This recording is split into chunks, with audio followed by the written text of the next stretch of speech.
High বন্ধুরা, আমি অনুষ্কা। আজকে আবার একটা নতুন ব্লগ নিয়ে তোমাদের সামনে চলে এসেছি।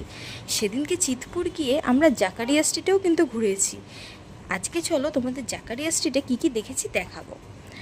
এখানে দেখো নানান রকমের সিমুই পাওয়া যাচ্ছিল, আর এই সিমুইটা আমার খেতে খুবই ভালো লাগে, তাই জন্যে আমি কিছুটা সিমুই কিনেছিলাম। তারপরে চলে গেছিলাম বম্বে হোটেলে। এই রমজানের সময় তোমরা তো জানোই এখানে হালিম বিখ্যাত। তো দেখো, এইটা হলো বিফ হালিম। এখানে বিফ হালিম ওই 200 টাকা করে, আর চিকেন হালিমও তোমরা পাবে যারা বিফ খাও না, সেটা 250 টাকা করে। একবার সময় করে গিয়ে ট্রাই করেই আসতে পারো, বেশ মজাদার। আর ট্রাই করে এসে আমাকে জানাতে কিন্তু ভুলো না যে কেমন লাগলো। তারপরে বম্বে হোটেল থেকে আমরা একটু এগিয়ে গিয়ে দেখলাম এই সব তেলে ভাজার দোকান। একদম গরম গরম ভাজা হচ্ছে, খুব ভালো খেতে লাগলো।